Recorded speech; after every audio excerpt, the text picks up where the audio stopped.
Constituição Federal, artigo 23. É competência comum da União, dos Estados, do Distrito Federal e dos municípios. 1. Zelar pela guarda da Constituição, das leis e das instituições democráticas e conservar o patrimônio público. 2. Cuidar da saúde e assistência pública, da proteção e garantia das pessoas portadoras de deficiência. 3. Proteger os documentos, as obras e outros bens de valor histórico, artístico e cultural, os monumentos, as paisagens naturais notáveis e os sítios arqueológicos. Inciso 4. Impedir a evasão, a destruição e a descaracterização de obras de arte e de outros bens de valor histórico, artístico ou cultural. 5. Proporcionar os meios de acesso à cultura, à educação, à ciência, à tecnologia, à pesquisa e à inovação. 6. Proteger o meio ambiente e combater a poluição em qualquer de suas formas. 7. Preservar as florestas, a fauna e a flora. 8. Fomentar a produção agropecuária e organizar o abastecimento alimentar. 9.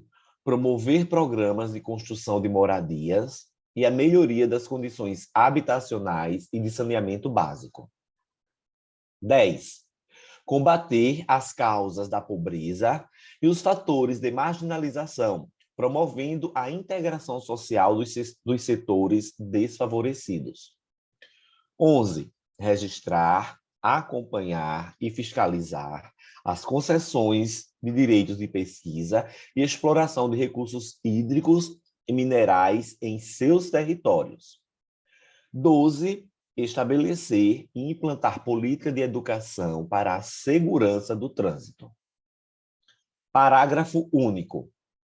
Leis complementares fixarão normas para a cooperação entre a União e os Estados, o Distrito Federal e os municípios, tendo em vista o equilíbrio do desenvolvimento e do bem-estar em âmbito nacional. Esse artigo 23 e seus incisos trata-se de uma competência administrativa e não legislativa. Tanto é que ele diz, é competência comum da União, dos Estados, do Distrito Federal e dos municípios. Ou seja, trata-se de uma competência para fazer alguma coisa, né? Tanto é que, se a gente observar, zelar pela Constituição, cuidar da saúde, proteger documento, impedir evasão, proporcionar acesso à cultura e por aí vai, são competências que todo mundo tem que fazer. Imagina se fosse só a União que fosse zelar pela Constituição e não os estados e municípios e o Distrito Federal também, né? Por isso que é uma competência comum, uma competência para fazer alguma coisa, tá? Com relação ao inciso 2, em específico, ele diz assim, ó, cuidar da saúde e assistência pública, da proteção e da garantia das pessoas portadoras de deficiência. Isso é bom a gente ficar atento, porque acabei de falar, né? Saúde é competência comum de todos os entes. Então, trata-se de um tema muito forte ultimamente, principalmente em decorrência da pandemia. Não que hoje é que isso tenha prevalência, mas ficou um tema muito visível, digamos assim, né? Principalmente no que toca à grande mídia. E aqui, no próprio artigo, ele diz, ó, vide a DPF 672, que foi exatamente o que decidiu. Ó, foi com base nesse inciso que o STF deu provimento à medida cautelar no bojo da DPF 672, interposta pelo Conselho Federal da OAB. Na polêmica decisão, foi determinado que, abre aspas, não compete ao Poder Executivo Federal afastar unilateralmente as decisões dos governos estaduais, distrital e municipais que, no exercício de suas competências constitucionais, adotaram ou venham a adotar, no âmbito de seus respectivos territórios, importantes medidas restritivas como a imposição de distanciamento, isolamento social, quarentena, suspensão de atividades de ensino, restrições de comércio, atividades culturais e a circulação de pessoas, entre outros reconhecidamente eficazes para a redução do número de infectados e de óbitos. Tu lembra, Maria, assim que a Covid ficou muito forte aqui no Brasil, lá nos idos de, acho que fevereiro, março de 2020 e até abril, os estados da federação começaram a editar, né, decretos, medidas provisórias, referentes exatamente a isso, distanciamento social, uso de máscara, quarentena, não sei o quê. E aí o governo federal disse que isso era competência da federação, e só ele, governo federal, poderia impor ou não essas medidas e restrições. E aí a polêmica chegou no STF, e o STF, com base exatamente nesse artigo 23, inciso 2, disse, não, como se trata de medida de proteção da coletividade em detrimento do direito individual, porque o presidente da República, ele asseverava exatamente que a questão da quarentena, do isolamento social, ou até de fechar tudo, isso infringiria o o livre direito de ir e vir. E o que é que a STF disse? O meu direito isolado de ir e vir não está obstado. Agora, o que eu não posso é pôr em risco o direito da coletividade. Ó. Se eu estou convidado, digamos assim, né? Se eu fui positivado com sintoma de Covid, eu devo sim ter esse meu direito de ir e vir tolhido para proteger a coletividade, para eu não ser um vetor transmissor. Foi exatamente nesse sentido. Ok? Eu ia falar mesmo, o federalismo cooperativo é um tema que até o professor Bertier também recomendou, né, no curso da escola, e, e que é um tema que, independente da pandemia, já tem muita jurisprudência, porque sempre está sendo debatido no STF. Com a pandemia, além do STF, a mídia também falando do assunto. Né? CO 3121, julgado em 13 de outubro de 2020. O fluxo da imigração massiva é evento extraordinário, imprevisível, excepcional, e seu impacto no Estado autor decorre do fato da posição geográfica de Roraima se mostrar atraente e facilitar a entrada dos imigrantes ao Brasil. O gasto extraordinário não resultou de qualquer fato imputável ao Estado de Roraima, mas sim da necessária decorrência do cumprimento de tratados internacionais, a abertura da fronteira pelo Estado brasileiro para recepcionar refugiados venezuelanos. O federalismo brasileiro é de base cooperativa e o que encontra fundamento constitucional. Nas matérias de que trata o artigo 23 da Constituição, o cooperativismo é obrigatório e não facultativo. O princípio da solidariedade é constitucional e aplica-se nas relações entre os entes federados. Há precedentes internacionais no sentido de o Estado federal arcar com parcela dos gastos com os refugiados.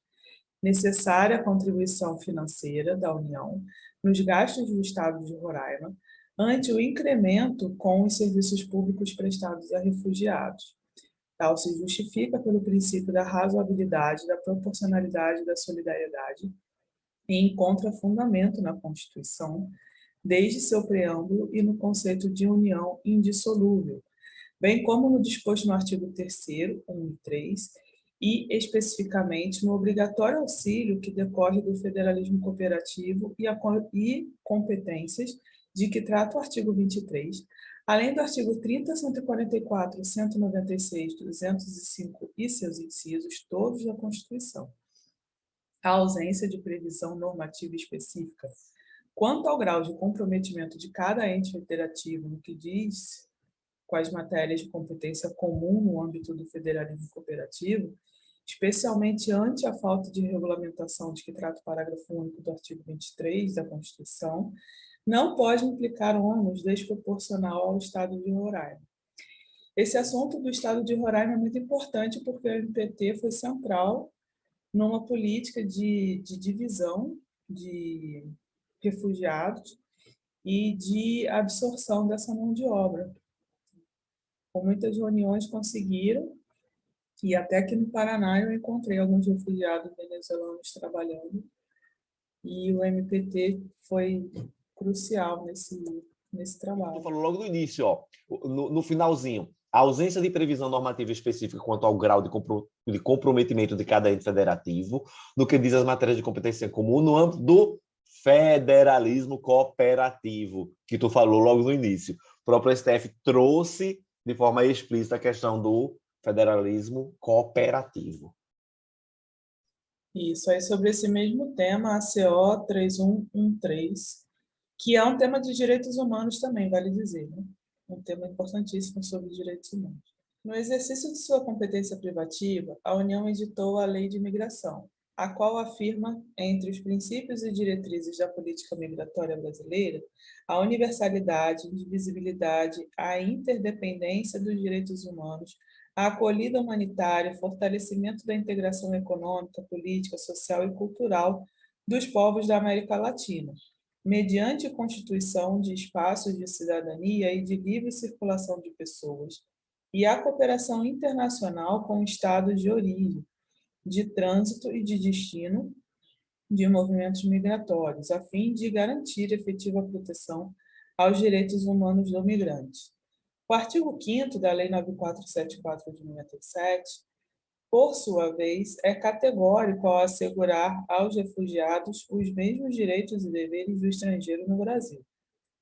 O custeio das políticas públicas foi distribuído entre os entes federados pelo Constituinte, inexistindo distinção acerca da competência para assegurar tais direitos em relação a migrantes e refugiados. Na hipótese dos autos, além de ter estabelecido políticas públicas dentro de sua esfera de competência, a União adotou medidas para o cumprimento de seus deveres constitucionais e internacionais de proteção aos refugiados e imigrantes, inclusive mediante repasse financeiro do Estado autor, julgado em 13 de outubro de 2020. Sobre cuidado de saúde e assistência pública, ADI 6586 e 6587, julgado em dezembro de 2020.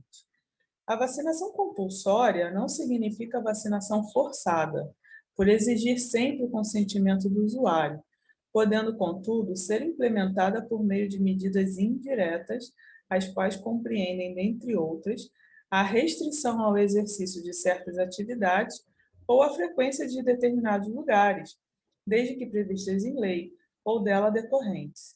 E 1. Tenham como base evidências científicas e análises estratégicas pertinentes. 2. Venham acompanhadas de ampla informação sobre eficácia, segurança e contraindicações dos imunizantes. 3. Respeitem a dignidade humana e os direitos fundamentais das pessoas. 4. Atendam aos critérios de razoabilidade e proporcionalidade. E 5. Sejam as vacinas distribuídas universal e gratuitamente. E B. Tais medidas, com as limitações expostas, podem ser implementadas tanto pela União como pelos Estados, Distrito Federal e municípios, respeitadas as respectivas esferas de competência. Julgado em dezembro de 2020. ADI 6343, Mandado de Segurança, julgado em 6 de maio de 2020. A União tem papel central, primordial e imprescindível de coordenação em uma pandemia internacional nos moldes que a própria Constituição estabeleceu no SUS. Em relação à saúde e assistência pública, a Constituição Federal consagra a existência de competência administrativa comum entre União, Estados, Distrito Federal e municípios, artigo 23, 2 e 9 da Constituição, bem como prevê competência concorrente entre União, Estados e Distrito Federal para legislar sobre proteção e defesa da saúde, artigo 24, inciso 12 da Constituição, permitindo aos municípios suplementar a legislação federal e a estadual no que couber, desde que haja interesse local, artigo 32 da Constituição, e prescrevendo ainda a descentralização político-administrativa do sistema de saúde, artigo 198, artigo 7º da Lei 8.080 de 90, com a consequente descentralização da execução de serviços, inclusive no que diz respeito às atividades de vigilância sanitária e epidemiológica, artigo 6º, inciso 1 da Lei 8.080. Os Os condicionamentos impostos pelo artigo 3º, 6b, parágrafo 6, 6º-A e 7º, inciso 2, da Lei 13.979 de 2020, aos estados e municípios para a adoção de determinadas medidas sanitárias de enfrentamento à pandemia do Covid-19, restringem indevidamente o exercício das competências constitucionais exigentes, em detrimento do Pacto Federativo. ADI 6341, julgado em abril de 2020. A emergência internacional reconhecida pela OMS não implica, nem muito menos autoriza, a outorga de discricionariedade sem controle ou sem contrapesos típicos do Estado Democrático de Direito. As regras constitucionais não servem apenas para proteger a liberdade individual, mas também o exercício da racionalidade coletiva, isto é, da capacidade de coordenar as ações de forma eficiente. O Estado democrático de direito implica o direito de examinar as razões governamentais e o direito de criticá-las. Os agentes públicos agem melhor, mesmo durante emergências, quando são obrigados a justificar suas ações. O exercício da competência constitucional para as ações na área da saúde devem seguir parâmetros materiais específicos, a serem observados, por primeiro, pelas autoridades públicas. Como esses agentes públicos devem sempre justificar suas ações, e à luz delas, à luz delas que o controle a ser exercido pelos demais poderes tem lugar. O pior erro na formulação das políticas públicas é a omissão, sobretudo para as ações essenciais exigidas pelo artigo 23 da Constituição. É grave que, sob o manto da competência exclusiva privativa, premiem-se as inações do governo federal, impedindo que estados e municípios, no âmbito de suas respectivas competências, implementem as políticas públicas essenciais. O Estado garantidor dos direitos fundamentais não é apenas a União, mas também estados e municípios.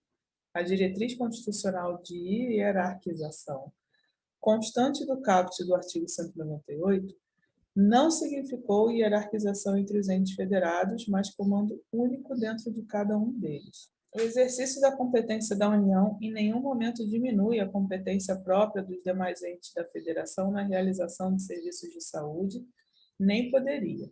Afinal, a diretriz constitucional é de municipalizar esses serviços. O direito à saúde é garantido por meio da obrigação de Estados-partes de adotar medidas necessárias para prevenir e tratar doenças epidêmicas, e os entes públicos devem aderir às diretrizes da Organização Mundial de Saúde, não apenas por serem elas obrigatórias, nos termos do artigo 22 da Constituição da Organização Mundial de Saúde, internalizada pelo Decreto 26.042 de 48, mas, sobretudo, porque contam com a expertise necessária para dar plena eficácia ao direito à saúde. Essa questão da hierarquização também é outra bastante cobrada, né? Porque não há hierarquia da União sobre entes e municípios, isso é um equívoco que muitas pessoas cometem. Na verdade, há a prevalência do interesse, né? Algumas questões têm interesse local, outras regional, outras são de interesse nacional. E a União sempre vai ter aquela competência de diretriz, né? Que os estados suplementam e acho que os municípios também interagem com as demandas locais. Exatamente, Maria. Eu gosto muito quando você fala que não existe essa hierarquia entre os entes federados, porque, na verdade, o que existe é uma distribuição de competências, tal qual você asseverou, né, pela própria Constituição, essa distribuição de acordo com os interesses locais, regionais ou federal. ADI 5374. A competência político-administrativa comum para a proteção do meio ambiente legitima a criação de tributo na modalidade taxa para remunerar a atividade de fiscalização dos estados. ADI 4615, julgado em setembro de 2019. A Lei 6938 de 81, de âmbito nacional, ao instituir a Política Nacional do Meio Ambiente, elegeu o CONAMA como órgão competente para estabelecer normas e critérios para o licenciamento de atividade efetiva ou potencialmente poluidora a ser concedido pelos estados e supervisionado pelo IBAMA. O CONAMA, diante de seu poder regulamentar, editou a Resolução 23797, que, em seu artigo 12, parágrafo 1º, fixou que poderão ser estabelecidos procedimentos simplificados para as atividades e empreendimentos de pequeno potencial de impacto ambiental, que deverão ser aprovados pelos respectivos conselhos de meio ambiente. A legislação federal, retirando sua força de validade diretamente da Constituição, permitiu que os Estados-membros estabelecessem procedimentos simplificados para as atividades e empreendimentos de pequeno potencial de impacto ambiental. O artigo 23, parágrafo único da Constituição, reservou à lei complementar a disciplina da cooperação interfederativa, mas não veda que a União, estados e municípios e Distrito Federal recorram à utilização de instrumentos negociais para a salutar racionalização e coordenação de suas atividades, em conformidade com a perspectiva consensual e pragmática da administração pública contemporânea em sua vertente gerencial, ADI 3499, de agosto de 2019.